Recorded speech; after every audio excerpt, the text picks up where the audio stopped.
Hello, my name is Kristen Palmer, and my presentation focuses on abortion and why it should be considered essential healthcare for women. Over the past couple of years, the medical field has become very restrictive. One can only imagine a situation where they go to the hospital hoping to be saved, only to be met with denial for a procedure that could save their life. Well, this scenario is a woman's reality. In the medical field, women are often told that they're being dramatic or hysterical by doctors, and they often downplay or straight up ignore their symptoms in the name of their own beliefs or perspectives. However, for abortion specifically, it's become a very heavy topic in the medical field after the overturning of Roe v. Wade. But many failed to understand the true aspects of abortion and how it's beneficial to women. This is why abortion should be considered essential health care because it protects women's lives in medical emergencies, provides support for survivors of rape and young girls, protects women's mental and physical health, and ensures their bodily autonomy. After the overturn of Roe v. Wade in 2022 by the Dobbs versus Jackson Women's Health Organization case, many states in the U.S. have banned abortion fully or partially, making more than half of the states in the U.S. have some type of restriction on abortion as a whole. In the image source from ABC News in 2024, just 2 years after the overturn, mostly southern Republican states are shown in red, indicating that they have a complete ban on abortion. Orange states have bans on abortion after 6 weeks of gestation, and green states have a less restrictive ban on abortion. However, though some of these states show some support toward abortion with their guidelines, a ban, whether total or partial, is still a restriction. Why does this ban on abortion matter? Well, data from the World Health Organization shows that maternal mortality rates increased 40% after the overturn of Roe v. Wade, going from 17 deaths per 100,000 births to 33 deaths per 100,000 births. Additionally, they also state that nearly all abortion related deaths occur in countries with restricted access to abortion. This is supported by the graph, also sourced from the World Health Organization, showing maternal deaths on a global scale. Countries that have banned abortion are represented in brown. They are shown to have about 48 deaths per 100,000 births. Countries with some restrictions to abortion are shown in yellow and have slightly less than that, with 36 deaths. And finally, those who are in support of abortion have a significantly lower count of death, lying at 21 per 100,000 births.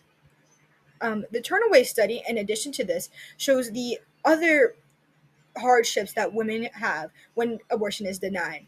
They state women denied abortion experience worse financial, physical, and mental health outcomes. Furthermore, abortion specifically helps women in medical emergencies in which continuing a pregnancy is no longer possible without endangering the woman, putting them at a very high and unnecessary risk of death. Some examples of these situations would be an ectopic pregnancy, which occurs when a fertilized egg is implanted outside of the uterus, and this means that the woman can no longer carry the baby to term, leaving her at a severe risk if she continues to do so. Second, there is preeclampsia, which is a condition very prevalent in pregnancy where women have a significantly high blood pressure along with fluid retention issues. This puts them at a severe risk for heart attacks, strokes, and other heart-related issues. Lastly, severe bleeding can happen through hemorrhages, which are very common during pregnancy. Hemorrhages are a bleeding damaged blood vessel, which can lead to death. From the Avular Therapeutics, it is shown that 200,000 preeclampsia cases happen annually within the US. Additionally, abortion is also beneficial to those who have experienced rape and young girls because it prevents them from experiencing further physical harm or psychological trauma. It also ensures that they're protected and not force a baby in conditions where they themselves are unfit to care for them, either for their sake or their fetus. The American Psychological Association finds that pregnancies that are a result of sexual assault are linked to an increased rate of PTSD, anxiety, and depression, showing the mental impacts that it has on women. In addition to that, the national rape related pregnancy rate is 5%, meaning that 12 From ages 12 to 45, 5% of those victims are found pregnant after experiencing rape. In addition to that, if someone were to be in either of these categories and were forced to continue a pregnancy, it can not only negatively affect their mental health, but also affect their future child if they carry them to term. This unwanted child comes with regret and resentment towards them, which could lead to their parent imposing harsh treatment and behaviors onto them that they then carry throughout life, leaving two harmed souls in this world. Lastly, having access to abortion is important in allowing women to have bodily autonomy, allowing them to be able to make their own decisions about their body based on their medical and personal beliefs. At the end of the day, people have a right to decide what happens to their bodies and their reproductive health. This choice is that comparable to accepting or denying any other medical procedure, and it shouldn't be treated as anything other than that. However, those in opposition to abortion believe that it should not be considered health care. They claim that it is morally wrong and involves ending a potential life. In addition to that, many in opposition of it say that life begins at contraception, therefore it's killing human life. It's a sin according to their religion. It's medically unnecessary, and that adoption is a better route than abortion.